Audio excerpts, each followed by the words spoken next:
Hey, what's going on, everyone?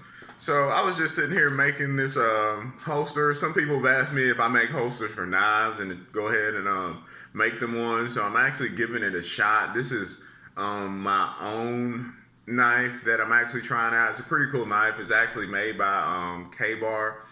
And just to get off topic a little bit, I actually watched an interesting documentary about the history of K-Bar. Main lesson that I learned from that is every knife that's made like this is not a K-Bar. K-Bar is the company that makes them. It's not the style of knife. But it was real interesting. Just something else on YouTube. So if you get a chance, definitely go check that out. But I'm actually gonna make this holster again. I'm just trying it out. I have a whole bunch of pieces of scrap Kydex, so I'm just trying it out, seeing how it's gonna come out. I think I'm going to use something like this to actually attach the clip on it. I don't think it's going to be in front of it. I think I'm actually going to have it over here to the side, because I think if the clip is over here to the side, that just, even though this thing is ultra thin, it's not going to be a problem printing too much. But again, I don't want the handle sticking out. You know, it's just ridiculous. So I think I'm going to have the clip kind of somewhere over here like this. So I think I'm going to make it kind of, it's going to be a little bit longer and kind of just attach it probably on the side or some way kind of like this. I don't know yet. I'm just taping it up and going to mold it out real quick. I actually like these because these knives are basically nothing. You tape them up a little bit. You don't have to block too much out.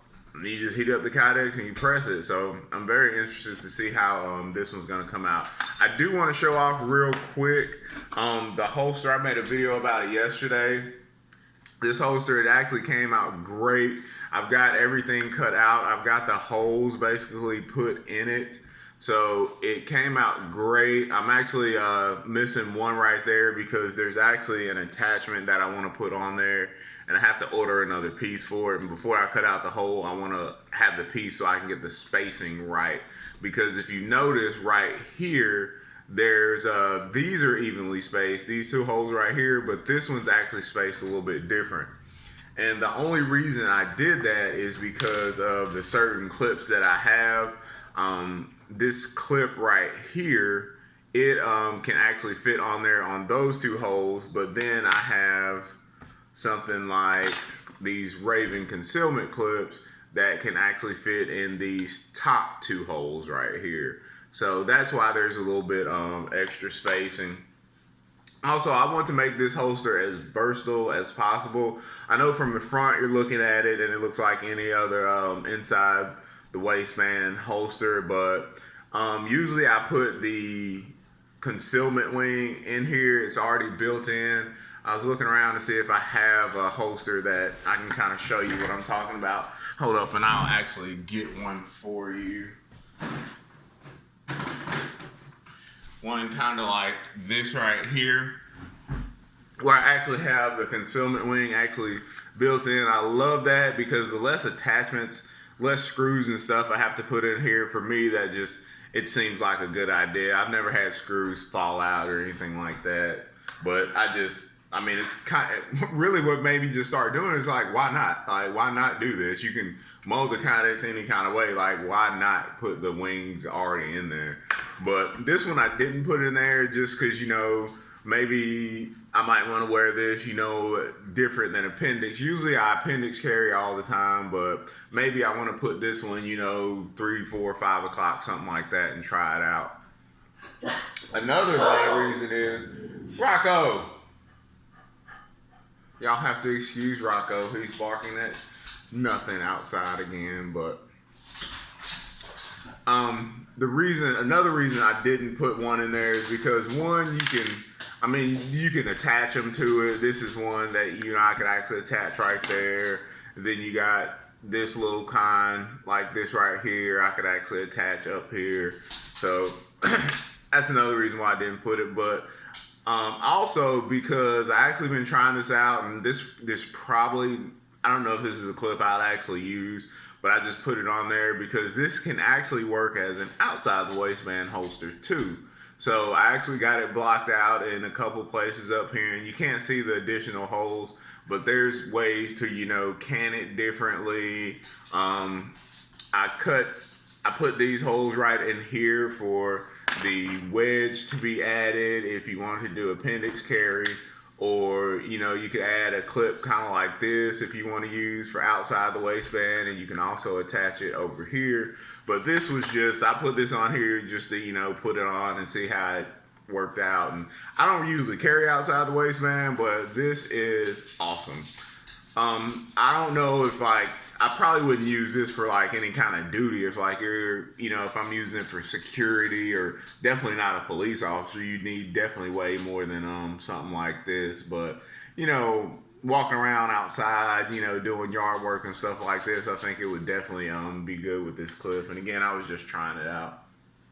But that's I just wanted to show that off real quick because I made a video about it yesterday and I haven't taken any pictures just yet.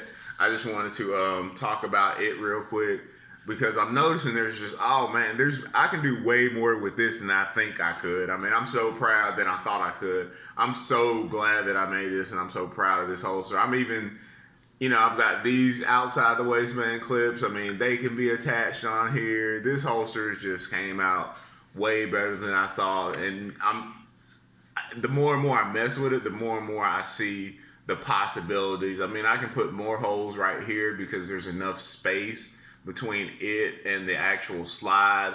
I think, I don't know, but it looks like there is, where I could, maybe attach it right there, and you could attach, some belt loops like that. But I don't know. I'm just loving this holster. This is definitely going to be the new one because I can basically wear it in any kind of way. I did end up cutting it for an armor, even though I don't have an armor on the Glock 19 that I'm using it for. But in the future, I'm definitely going to get one. And it turned out, the mold was tall enough for the suppressor height sight. So I went ahead and cut it out like that. But I'm very happy with the way this holster turned out. Very, very, very happy with it. And of course, it's got the excellent retention.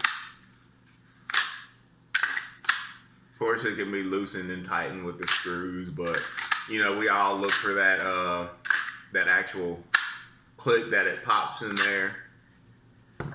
But it's got the excellent retention, and just wanted to show that off real quick. But really, while I was making this video is going to be kind of long, so I don't know if I'm probably going to post it on YouTube. And I mean, I know 1,000 people don't watch my videos, but I got stuff I like to talk about, so I like making the videos. So this one might get kind of long, but again, I'm just sitting here making this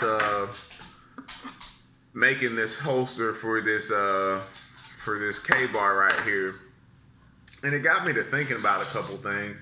Because mainly, I went to this training class yesterday, and it wasn't a very extensive. It wasn't no super tactical training class or nothing like that, but it just got me thinking about some stuff. Like, these instructors, man, who teach these classes, it's just now, normally, the few classes that I have been to, the instructors, I mean, they're awesome guys. I mean, they just end up being the coolest people you could ever meet, man. They teach you things that you never even thought about you needed to even learn. I mean, it's awesome. They put you in different,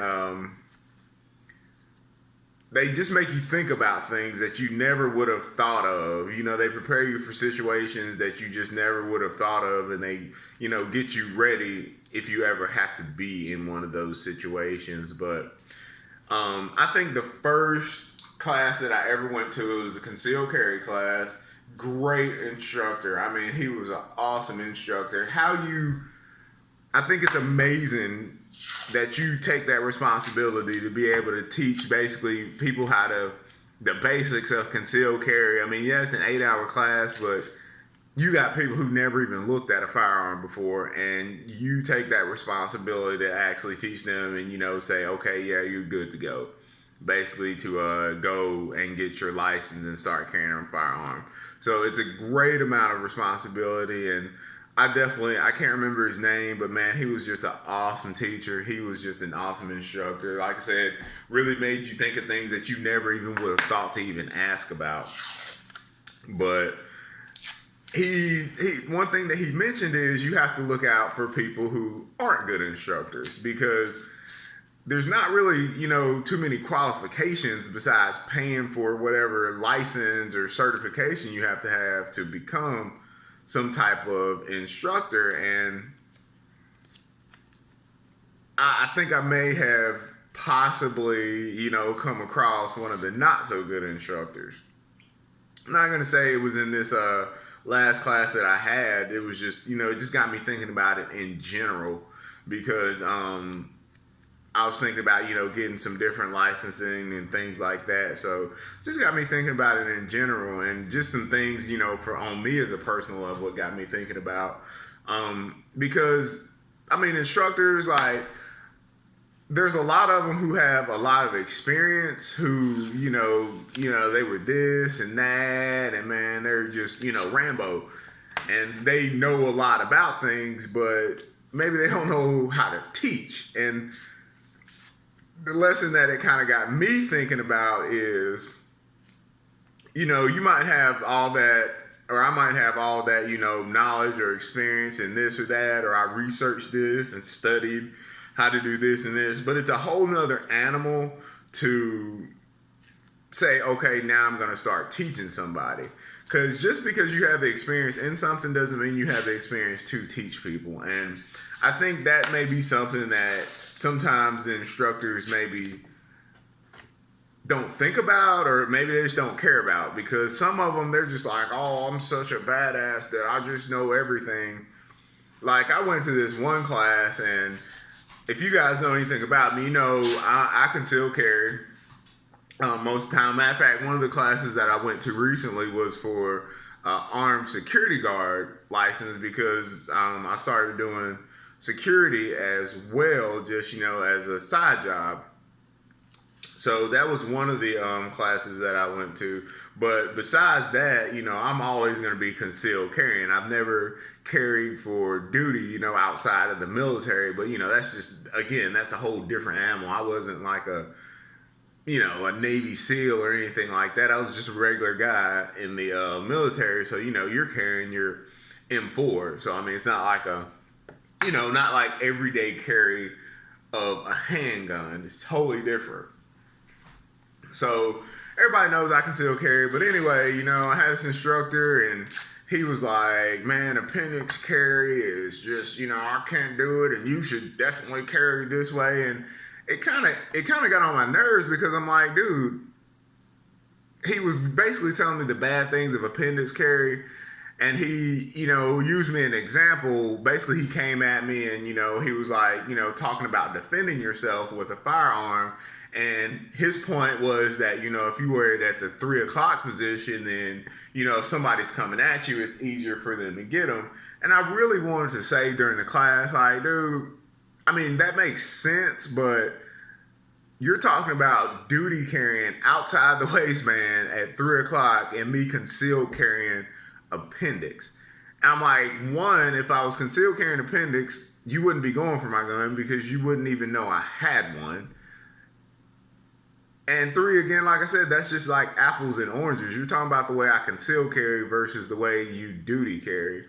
But it just got me thinking about, like, instructors, man, and how you can spot, like, one that's not good, because I probably haven't had but probably one that wasn't, good. And even from that, I think even from a bad instructor, you can still learn things. If anything, you learn how to spot a bad instructor. But I don't like the instructors who are like,